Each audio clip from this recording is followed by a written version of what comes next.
harder for me to get into Star Wars because since I lead more hard sci-fi, I try and like look for the little nuances and stuff. But then it's like, all right, well, how does a lightsaber work? How does the light know when to stop at the end of the length of the saber? Right. Yeah, and again, like, yeah, that stuff does actually have, like, it has explanations, and it goes into exactly like what defines them. Because like I know this is from obviously reading and stuff like that, and even playing some of the games, like Knights of the Old Republic. Oh yeah. Both those games are probably, without a doubt, the best Star Wars games ever made. Oh yeah. But I mean, there's parts to it. So you obviously have like the crystal, which determines like the color, and then you have like the lens and like the emitter and stuff like that. Which I think that those like components affect like the length of it, because there's definitely a and I think the crystal itself also does affect it too, because there's several instances in the books where people will have a lightsaber with two crystals, and they can switch back and forth. Oh, okay. And it'll actually change the length of the saber. So you have like a standard one, and then you have a button or something that switches it, and then it can like extend another like foot or something.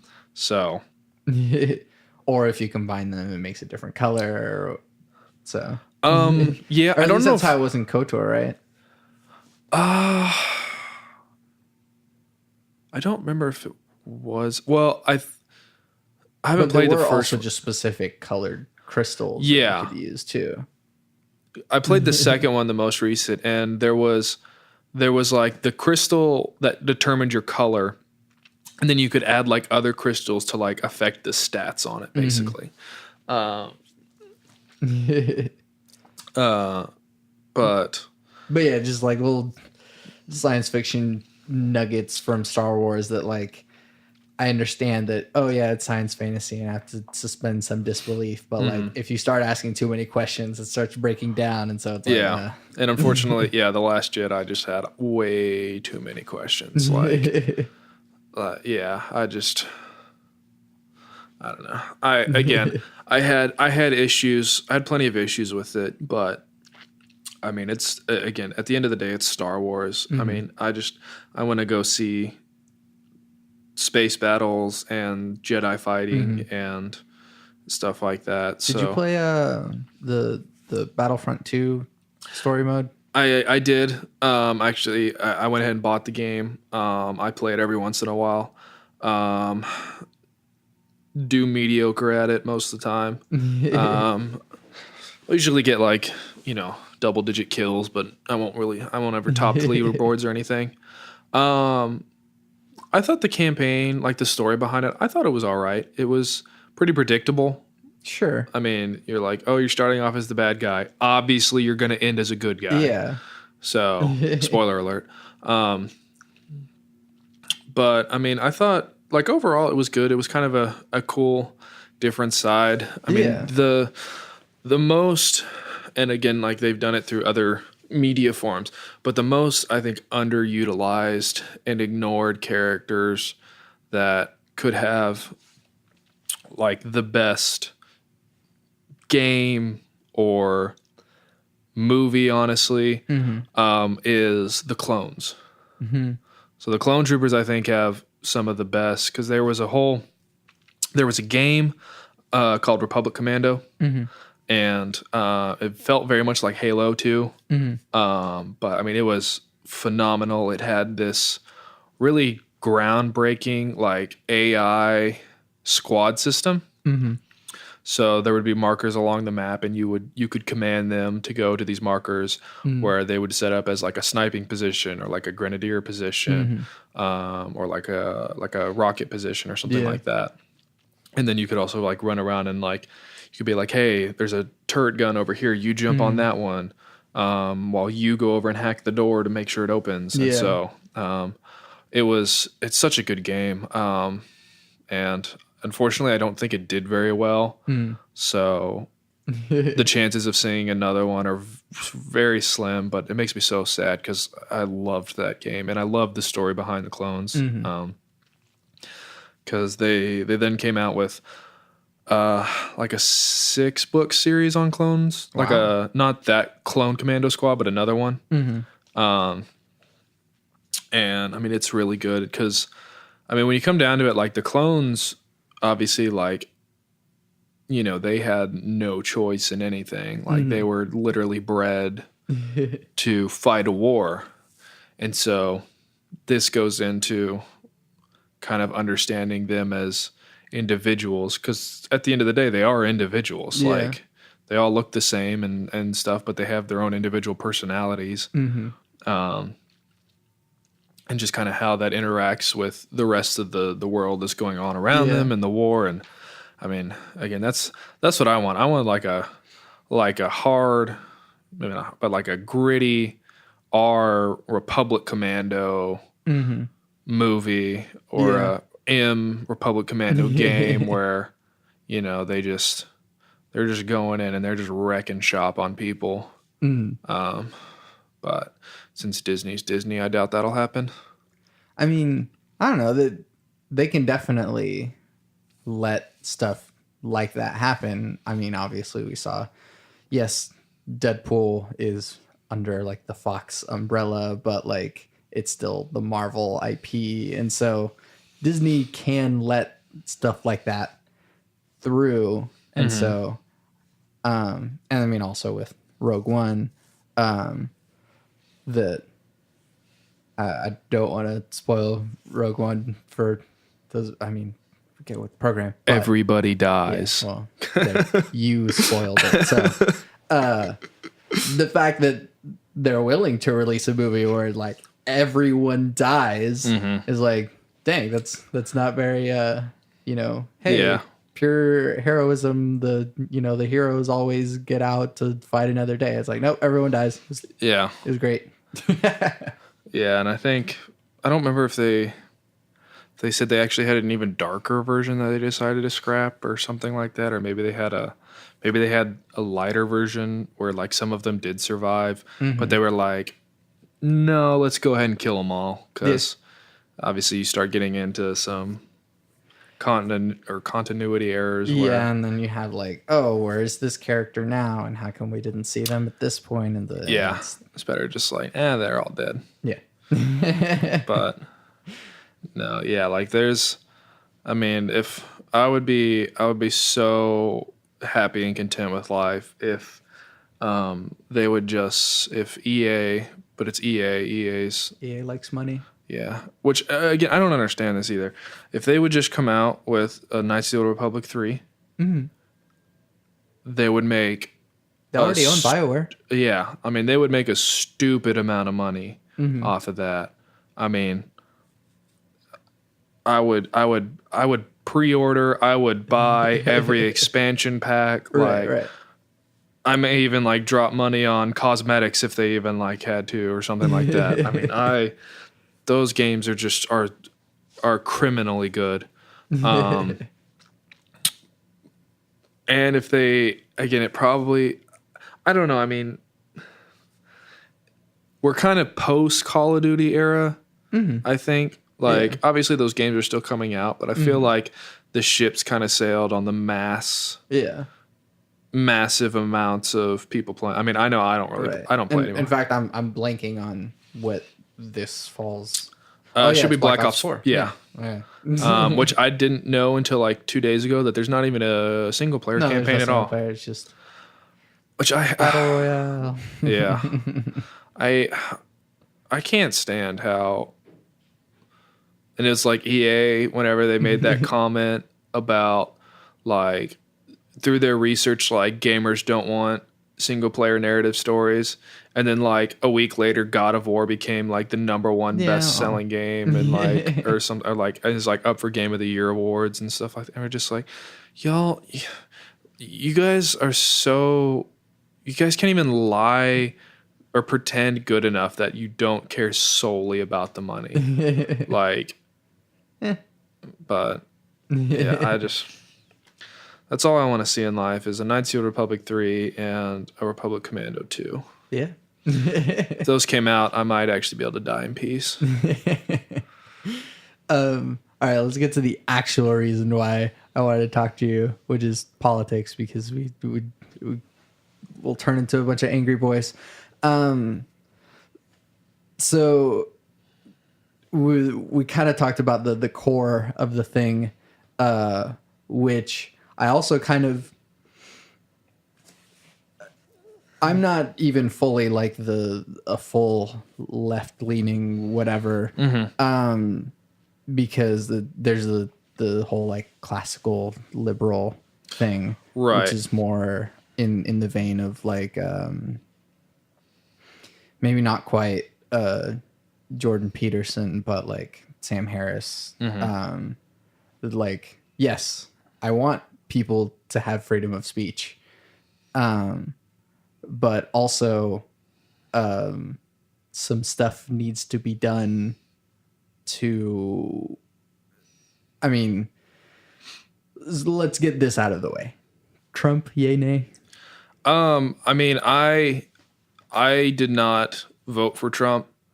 I actually, when it came to it, I didn't even wind up voting because I didn't know enough about the Green Party or the Libertarian. yeah, the Libertarian part or nominee to confidently vote in them. And I just looked at Trump and Hillary. I was just like, I can't in good conscience vote for either of them. And so I was just like, you know what, whatever happens is going to happen, because honestly, like, to me, I was just like, I mean, some things are going to change, but in reality, honestly, probably everyday life's not going to change necessarily that much. Like, I mean, if it does get bad, then in 4 years we're going to have somebody new, and we can get back on track with that.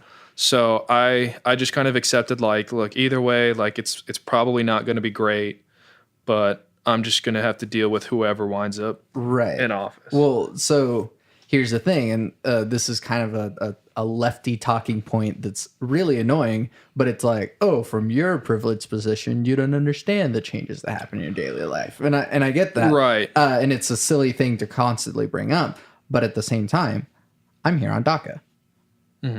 That does definitely affect my life. Right. And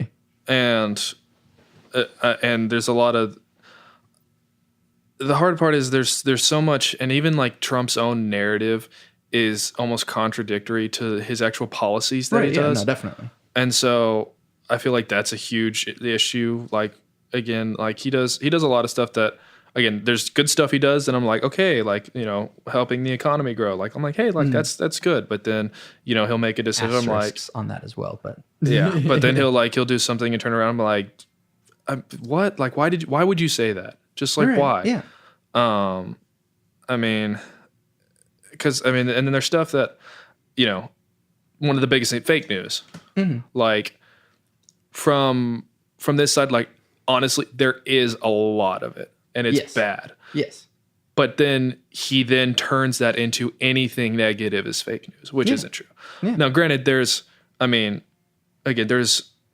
unfortunately, the media does not help themselves. No. Because they just continue to do the same thing. They're like, we're going to push this narrative. Because honestly, if they would just stop like trying to force their narrative and just actually report on what's going on, there's plenty of stuff that you can disagree with Trump on. Like, that's more than enough to say like just let him just do his own thing. And then you can just be like, this is what happened, instead of like taking something and then like twist. It's just... Right. Well, the narrative becomes Trump is evil and anything he says or does is bad. Right. Which is the same narrative that was for Obama in the opposite direction. And so, like, if you take that approach, then it's just like nothing that he does can be truly seen through an accurate lens. Right. But the other part is like, people are also not willing in the moment to stop the lies. For example, if at a press conference or like, press thing, a journalist asks a question and he gives just an outright lie. Someone should be like, hey, that is a lie. Yeah. And I literally just checked it through like 3 different sources because I have a smartphone and there's lots of other journalists over here that also have smartphones, and we just checked this as well. You just lied to everyone. Right. And I believe like that should be the role of the media. Unfortunately though, they're instead of just like, their narrative is taken over any like, because again, if they just like went back to just reporting everything he did and just like did like, fact check and just be like, look, like here's the actual numbers. Right. Like it's just what you said, it wasn't correct. But instead, like I just see like a whole bunch of like more like personal attacks necessarily. I mean, not like fully personal, but again, there's just like a lot of outright lies by the media as well. And so like everybody's just like lying to push their own narrative. And it's like, you're just like, no, like you guys are supposed to be, you guys are honestly like supposed to be like impartial and supposed to be there to keep him in check. And unfortunately, like most of these people, like they're not news agencies anymore, they're opinion pieces. And so, I don't know, I try to avoid mainstream media as much as I can. Honestly, like one of the number one news sources I get now is the Philip DeFranco show on YouTube. Oh yeah, Philip DeFranco's great. Yeah, and so I know I don't necessarily. I'm sure there's several points that I don't agree with him on things, but like he's very apparent. Like he's like, okay, so this is the story. This is everything we know about what's happened. And then he'll every once in a while, I say once in a while, most of the time he'll like give his own thoughts about it. But then he's like, if you guys have something else to say, let me know. Like put it in the comments. And so, that's, and this is like, it's a YouTube channel, and granted, he's got a lot of people that works for him now. But like this is like how are you guys? Yeah, you can trust a guy on YouTube more than you can trust either Fox News or CNN. Yeah, so it's just. But I will criticize you in that you share a lot of Turning Point stuff, and they are very obviously biased and annoying. Yes, but I believe like they're very much apparent about that. They're like, we are a conservative group, and so they don't, because CNN claims that they are impartial. Right. Fox News. Fox News normally says that they are conservative generally. At this point, there's no running away from it. No. But like I think CNN is honestly the worst because they continuously try to say that they're like impartial, and you could watch for about 30 minutes and that's not true. But no, and as far as like Turning Point, I haven't looked into a whole lot about their thing, but like normally the individual videos that I see that I'll watch and I'll listen to, I'll be like, okay, like, yeah, like I agree with some of this, or like I think this is something that can help, like somebody can watch and maybe like they'll start to think about it. So that's why I'll share stuff like that. But so I greatly respect Ben Shapiro, but he's not playing an intellectual game. He's playing a gotcha game. And that's something I really don't like about Ben Shapiro, is because he's not looking to have a discussion. He's looking to win arguments. And that's not helpful to the conversation. I'd say yes and no. I think his position, and I think this is just kind of a general, maybe for conservatives overall, is that conservatism itself seems to feel like it's attacked a lot for being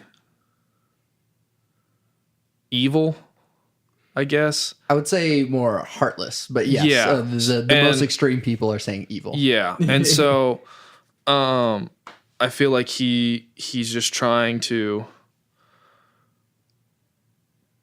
tear down those arguments against like, and that probably where it comes with the gotcha moment. So it's like, well, it's like you're trying to say like it's like, no, actually, like, you know, that's not true at all. Like Right. we believe that, again, like we were kind of talking before, like the core, I think the core fundamentals of the right and the left is on the right. It's believed that less government influence and more individual freedom is the key to a better society, while the left believes that more government assistance, I guess, and less freedom, but I guess technically more safety is the key to a better society. So I disagree with that point even more so because so I would say that the truer definitions of like conservative and liberal at its very basic is like conservatives like less but also keeping things the same, hence the term conserve. And so to a lot of progressive change, the term progressive is difficult from a conservative point of view because things have worked fine in this way before, so why change it? I don't know if it's necessarily I mean, I think that's kind of what it's become. Because again, I mean, obviously, like, you know, you have like progressive ideas. Again, like there's nothing wrong necessarily against progressive ideas, because I mean, you know, progressive ideas were, you know, what helped, you know, give women the right to vote, gave black people freedom and stuff like that. And so again, there's nothing wrong necessarily with change. But I think the misconception happens is, I mean, you can still give women and black people the right to vote, but still keep individual freedoms. Like, and again, I think, again, from conservative, like, and this is a lot of thing that I mean, going through history, because I was a huge history buff growing up, you see just instance after instance of government overreach and tyranny. Sure. And so that's something that I'm not necessarily worried that we're going to turn into, Venezuela. But born in Venezuela. So, and yes, no, like that's not me trying to ping you. I'm Venezuela's a shit show. Yeah. But I see this stuff happening there. I'm like, these things are happening there. Like they're in other places in the world where they're letting the government kind of come over and encroach in on more and more aspects of their life. Like, and you can see like where it leads to. Now, again, not necessarily that we'd ever get there, but like you can see these steps that are leading to this somewhere where, you don't have, where your choices as an individual get limited even more. Just why would you want to live in that kind of environment where, and I'm going to be like, there's a lot of, obviously I'm not educated enough about, a 23-year-old college kid. So I'm more than aware that, there's a lot that I can learn. But as far as like the universal healthcare thing, the biggest thing that scares me about that is, again, that puts all control of it into the government. And so you are basically you've basically put your entire health in their hands. So they tell you where you can go, who you can see and stuff like that. Right. And so, and I think it's also a little unfair to like doctors as well, because, all of a sudden they're told you have to do this for this amount of money. And so, again, and this is where we can, I'm sure, like opens up a bigger argument into like the ethical standards of things like that. But again, for me, like as far as it starts to encroach on freedom and the right to choose, which I feel like is, again, I think freedom at the end of the day is the most basic fundamental thing that we should have. So, okay. So, and which is why I find you to be more of a libertarian. That sounds more like I a very libertarian well could be. point I of honestly, view, I don't know. than a conservative point of view. Hence the way that I just explained conservative, you seem to not as much agree with that. But libertarian does say like, don't like as little government as possible. Yeah. So that we can choose for ourselves. Yeah. Just I watched, it might have been a Ben Shapiro video, but it was a video that basically was like, actually, it may have been, I've done a couple, I don't know if you got PragerU.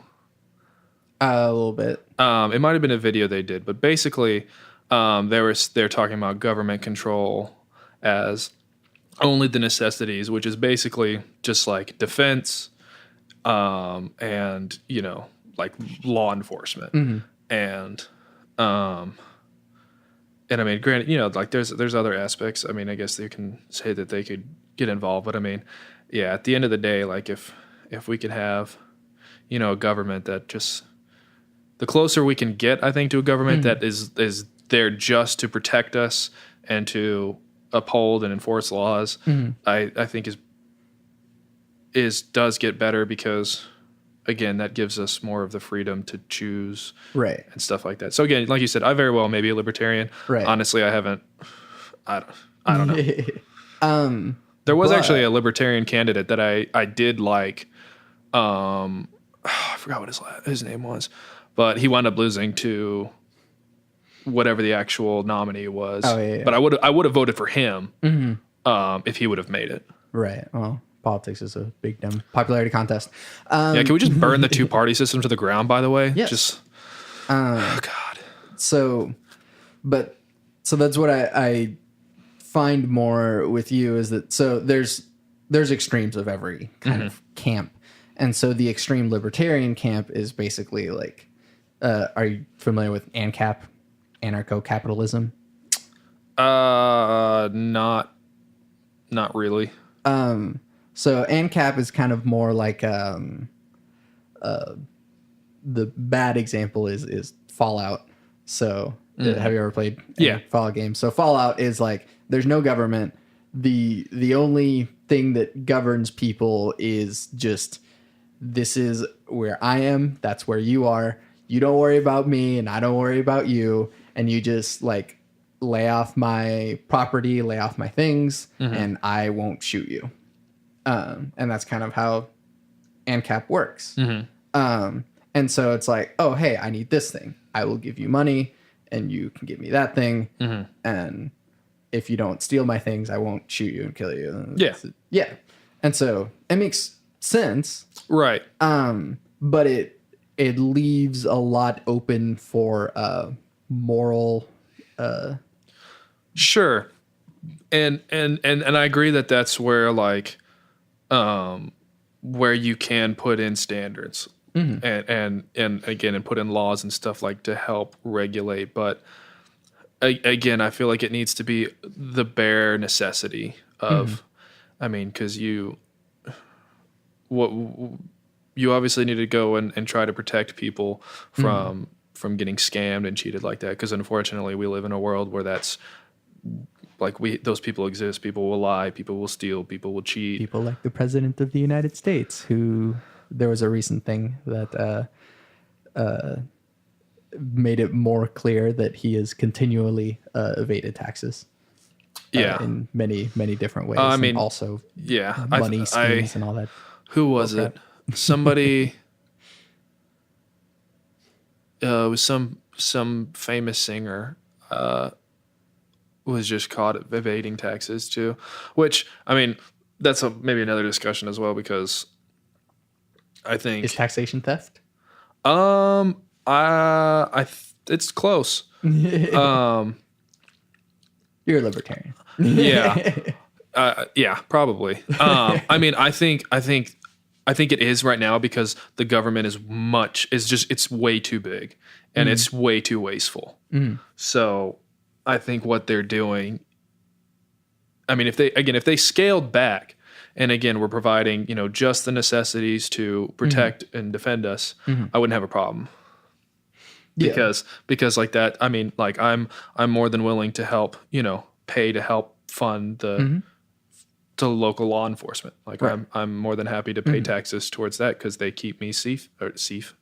Yes. They keep you safe. Like they're sometimes. Well, yeah, they're supposed to. But like that's their role is to help try to protect society. And so I'm fine with doing that. But there's like, I don't know, there's just, and again, I'm not super well versed, but I know that there's just a lot of just so much wasteful spending. So right. I think in that aspect, yes, like there is a lot of theft, but it is not entirely theft. Okay. So the major disconnect, I feel, comes from the bridging of morality and government. So to the libertarian point of view, morality is outside of government.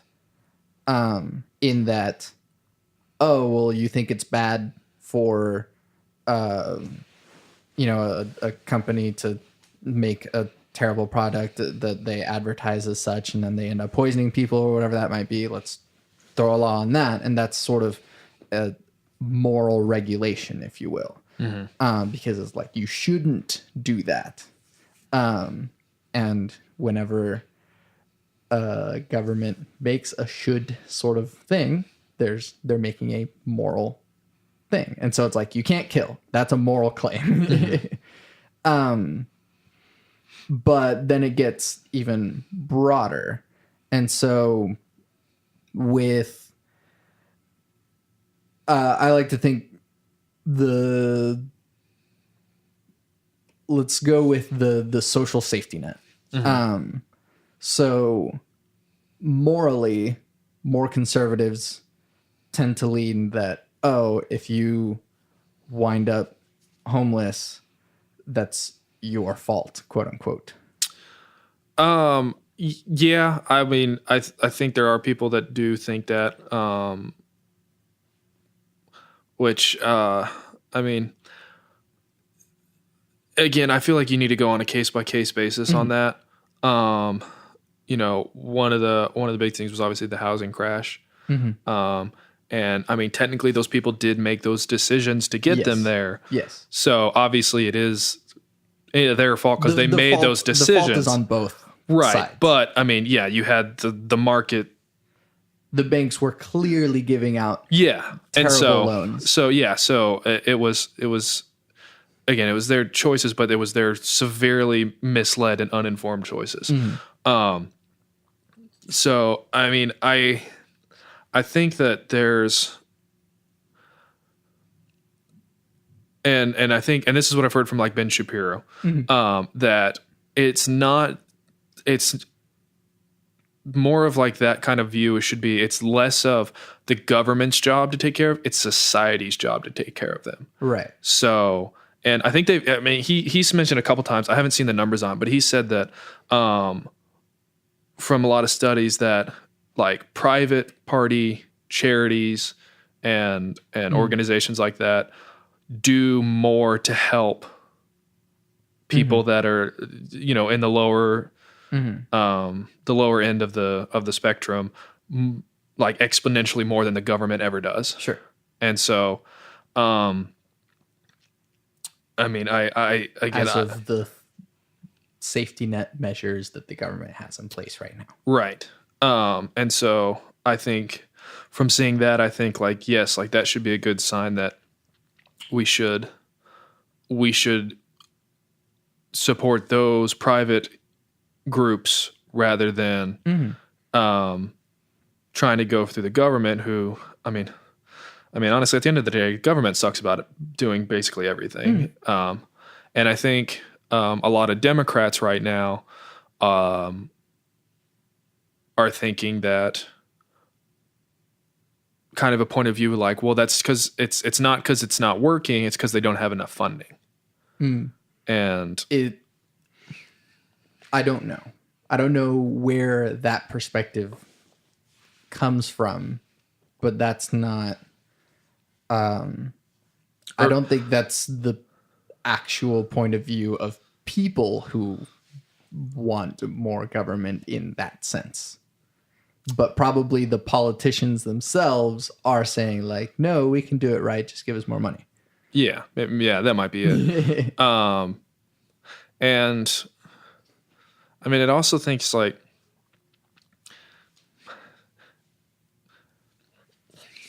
and I don't know, this is probably going to come off a little bit insulting, and I don't necessarily mean it, but it's stuff that I've heard, and it's more of just something to think about that. I don't remember who said it, but kind of an argument against that is that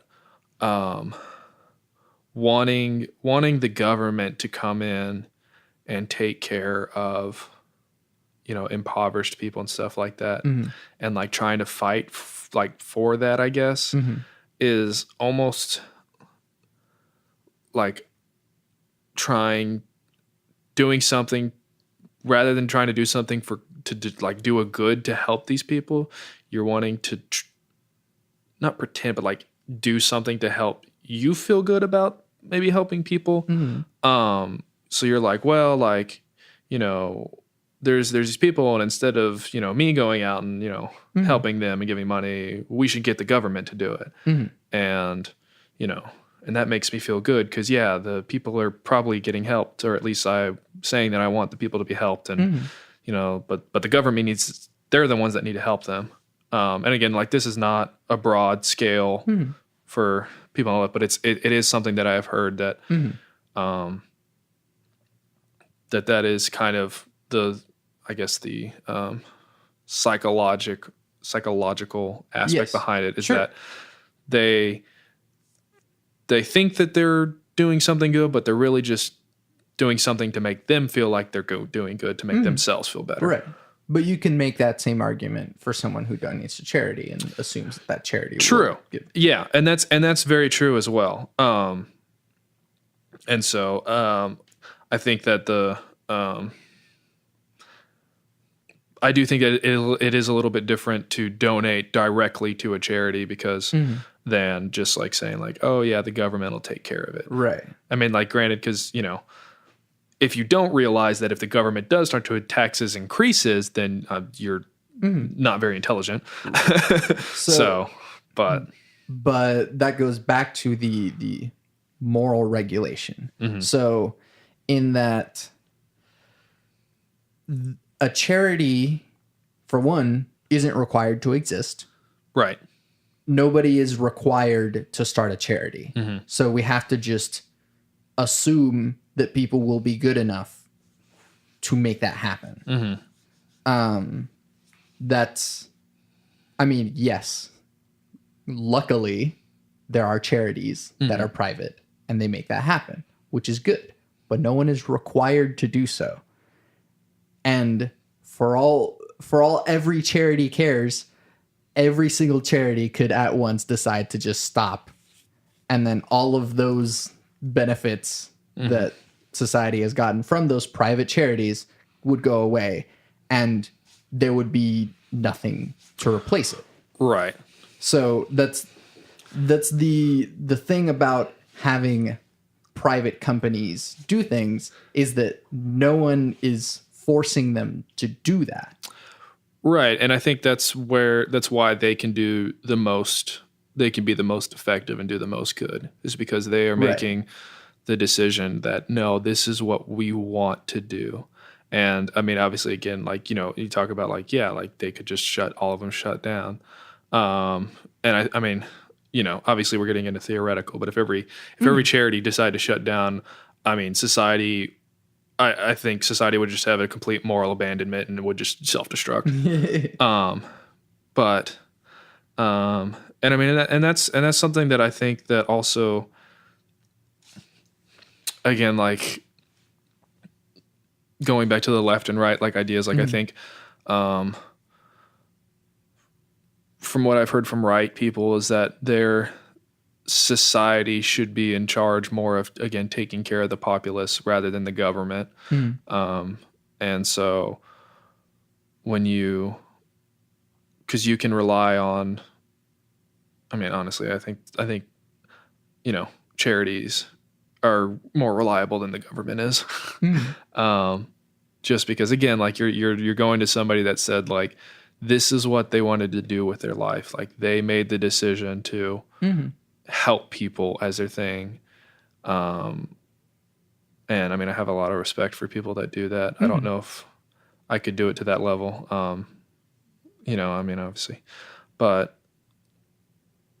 yeah, I think at the end of the day, just it is society's responsibility. And I think we've kind of drifted away from that, or at least encouraging like individual. Sure. That does come from a cultural point of view. But I also find that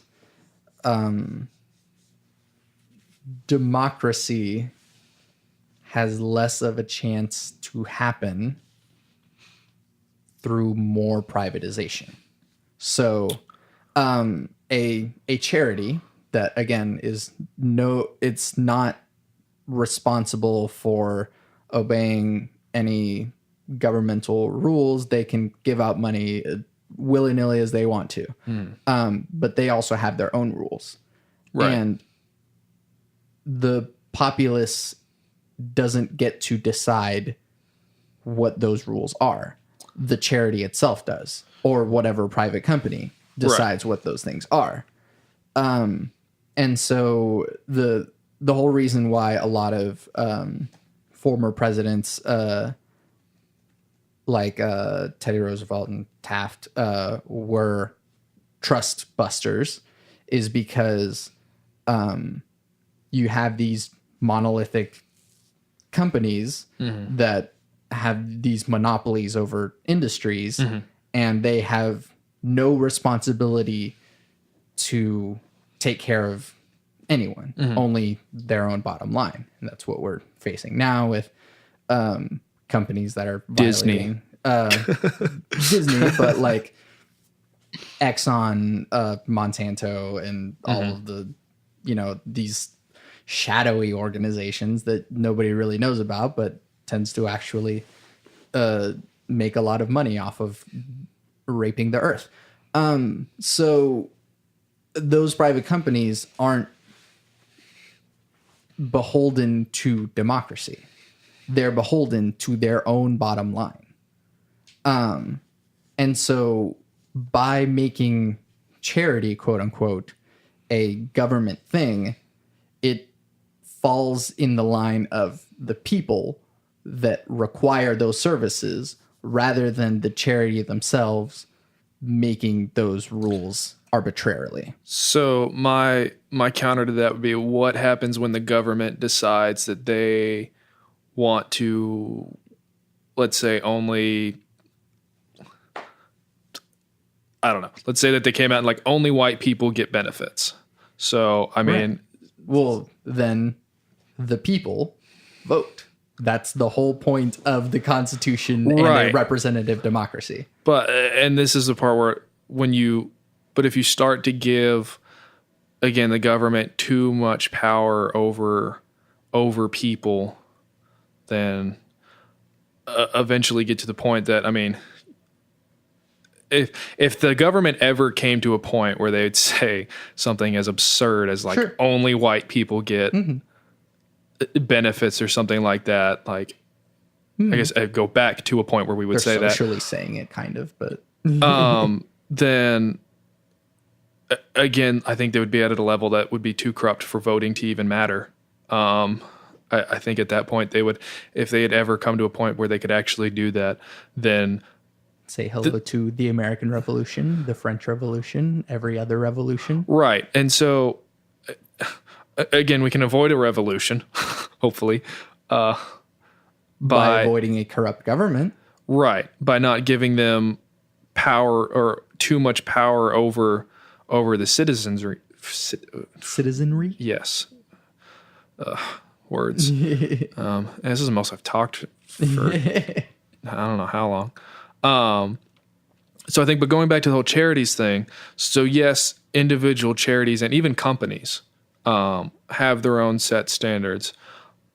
But luckily, again, that's part of the free market aspect, is if you don't like it, you can go somewhere else. Mm-hmm. I mean, it's a little more difficult with charities, obviously, because, you know, you those people necessarily aren't always in that position where they can do it. But again, like, you know, if you go to Walmart and you don't like what Walmart does, you know, go to Target. Right. And so, I mean, if you don't like to go to if Target's doing the same stuff too, you don't want to go to Target, go to a local store. Like, right. And but unfortunately, that's the thing, is that again, going back to the trust busting thing, is that once you get these industries that have these monoliths, they eat competitors. Yeah. And so then you have less freedom of choice, because the market itself created a vacuum that this monolith has eaten. Right. Hello, and I think that's honestly, I mean, again, I think that's actually anti-free market. Mm-hmm. And the market was free enough to allow it to happen. True. But it's again, and that's, you know, any position you take on anything is going to have positives and negatives, because obviously everything can be taken to the extreme. Yeah.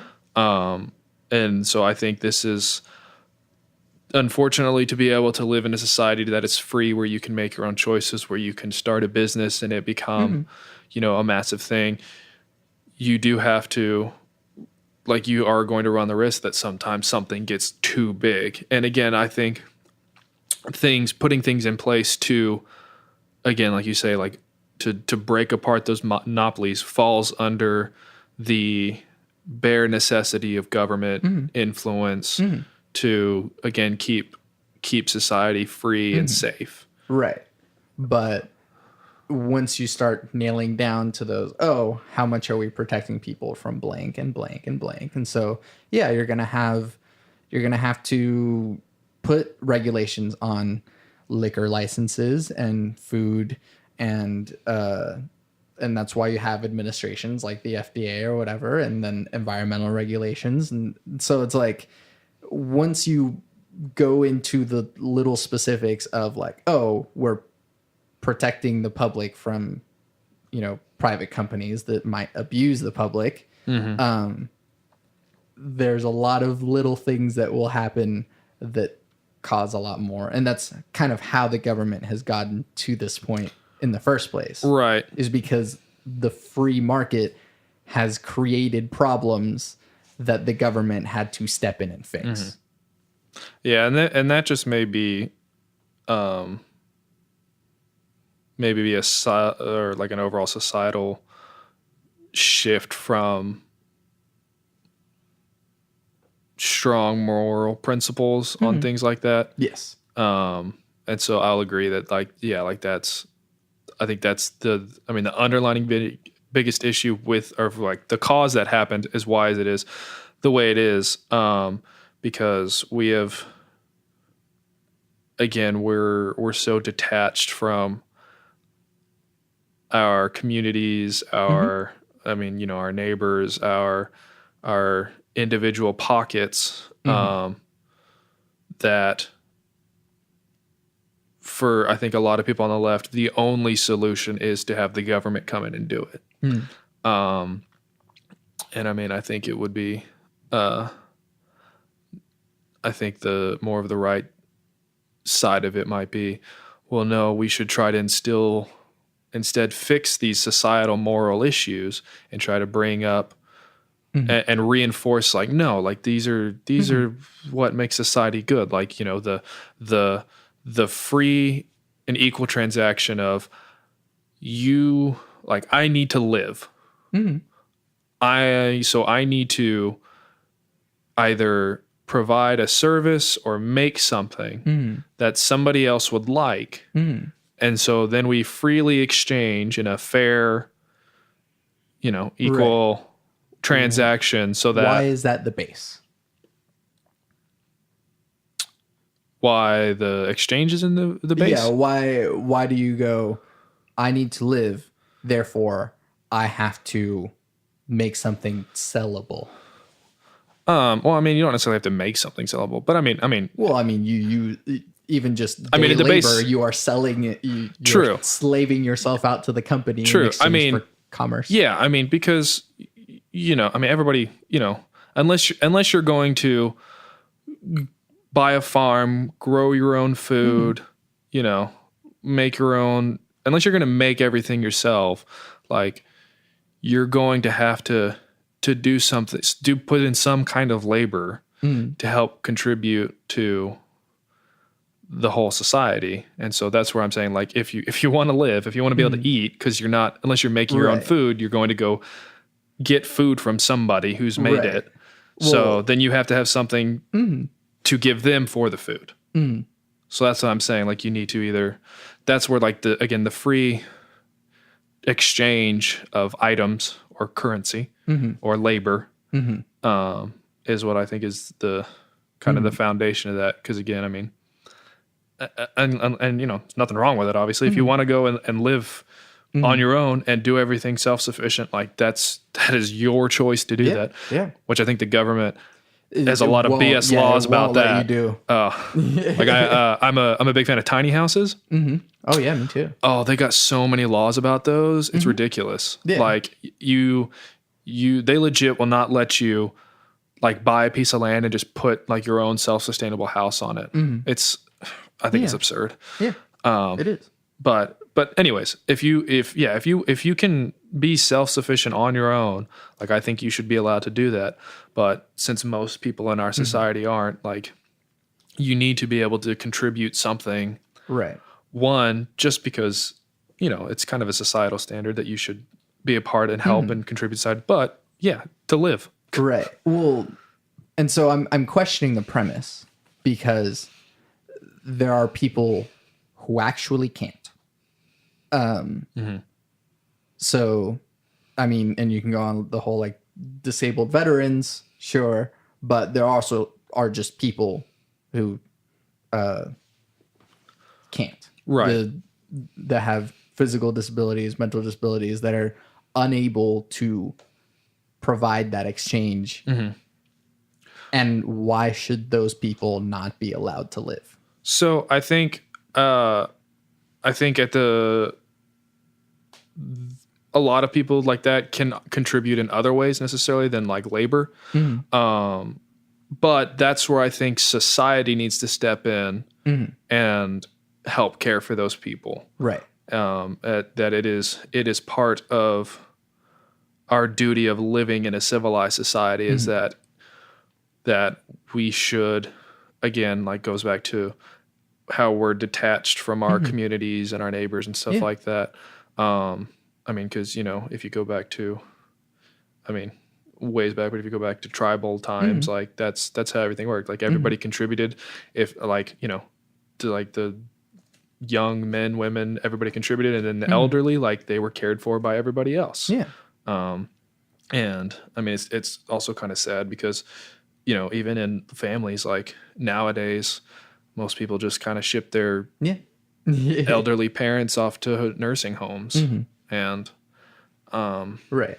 Again, I think it's just, it kind of comes back to just kind of a moral decay. Yeah.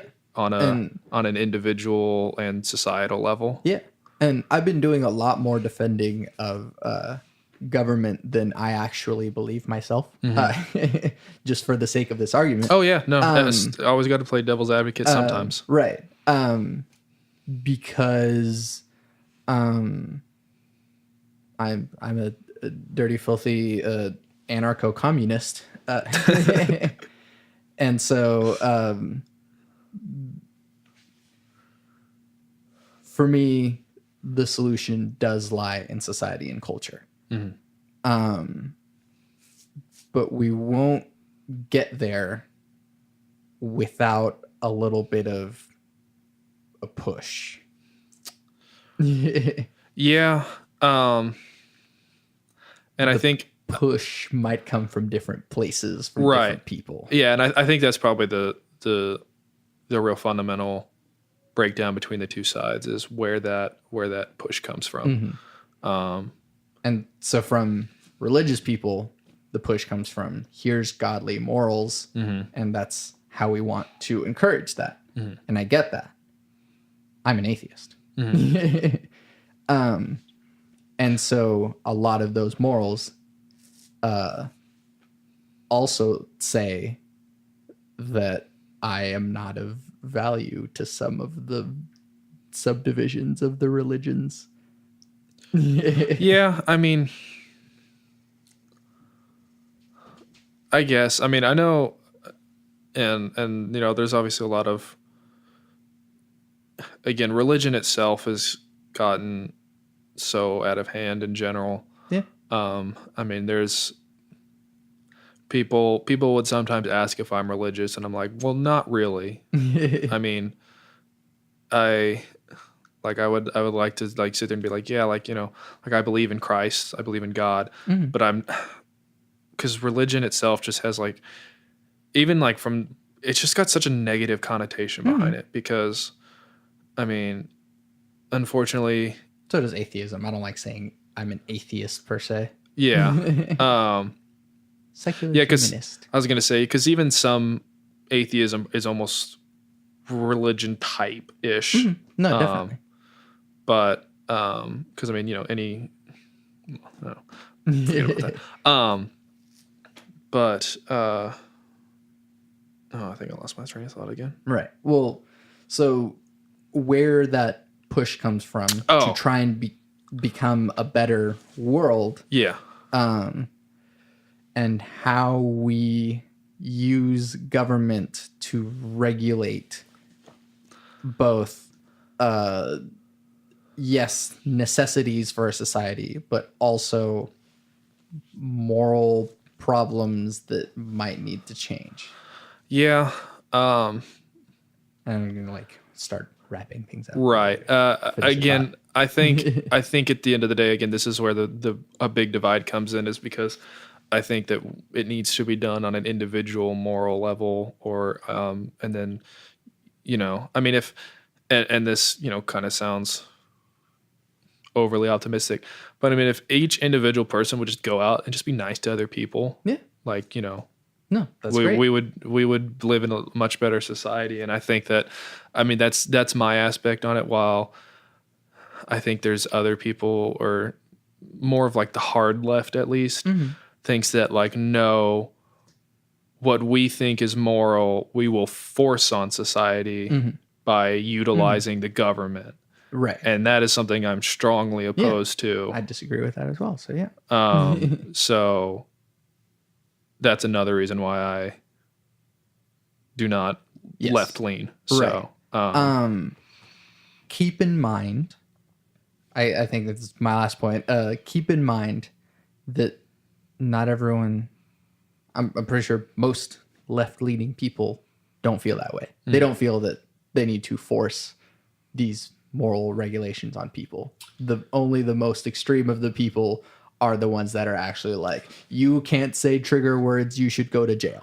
Right. I feel like there's an increasing amount of those people, though, that it's happening. Yes. And we should have more discussions. Yeah. So that's because, again, videos that I watch, again, obviously they're, you know, the videos are, you know, recorded for a specific way, but I see lots and lots and lots of videos of just conservatives in general, like trying to have conversations at like rallies or something, and they're just getting shouted down all the time. And again, not that, you know, people on the right don't do that as well, but again, it's just, that's another fear I have from the left, is that there's seems to be a further push towards a like slightly more extremism gradually. Yes. And I think with Trump was a counter to that. Yes. So like towards the end of Obama's era, which again, I wasn't a huge fan of him. I don't think he was like a terrible, I think he was a good man. Like I thought he at least thought he was trying to do his best. Yeah. But I think towards the end, he was not necessarily encouraging, but he wasn't necessarily discouraging either. discouraging this push, and it just kept going. Yeah. And that hard push that came, or that hard surge, I guess, further left, then pushed to the right, and that's how Trump got into office. Yeah, no, definitely.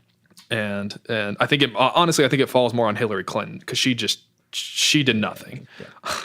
Like, I mean, like, again, Trump is a terrible candidate, but he did just, like, he was not in politics, and then he just showed up and was, like, in politics now. So, I mean, I'll give him a little bit of grace about being a terrible candidate like that.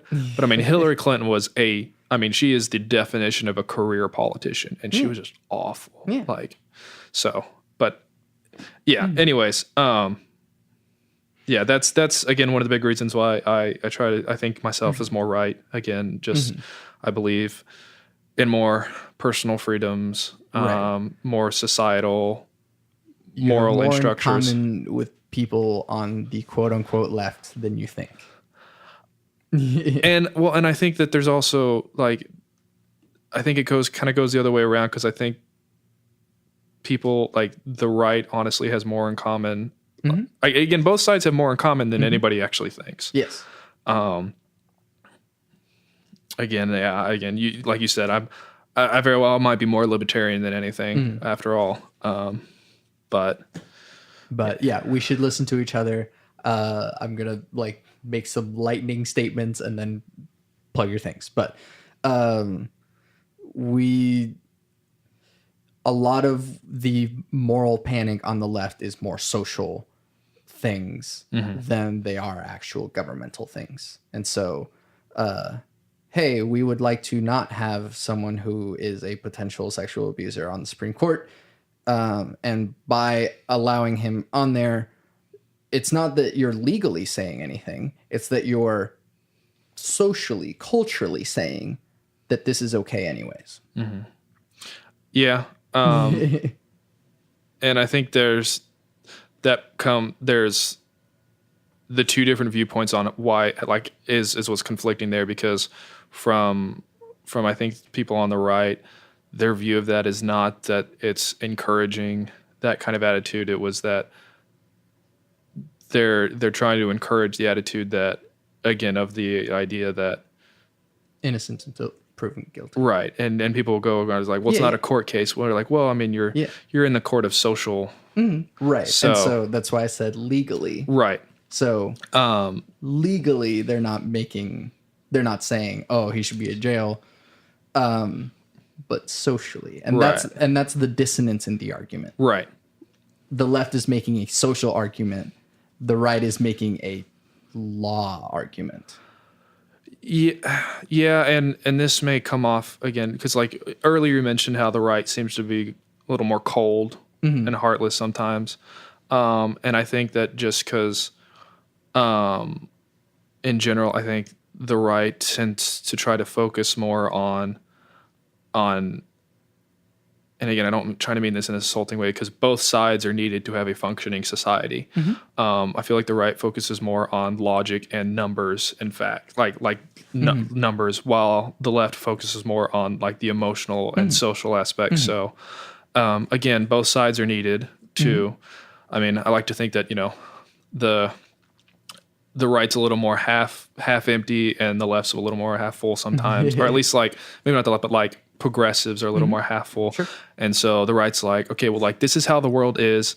Honestly, it sucks. It's really terrible. A lot of bad things happen. And the right's, and then, progressives come in as like, okay, well, like, make it better. Yeah, it's like, okay, well, like, what if we kind of try to do this and, like, make things a little bit better? And they're like, well, encourage these things and discourage these things. And then the right comes back and is like, all right, well, here's the numbers for that. Like, and I think this is where we've totally fallen apart, is that instead of coming together and, like, okay, like, them being like, all right, we want to get here. How do we get here? And they're like, okay, well, here's the numbers.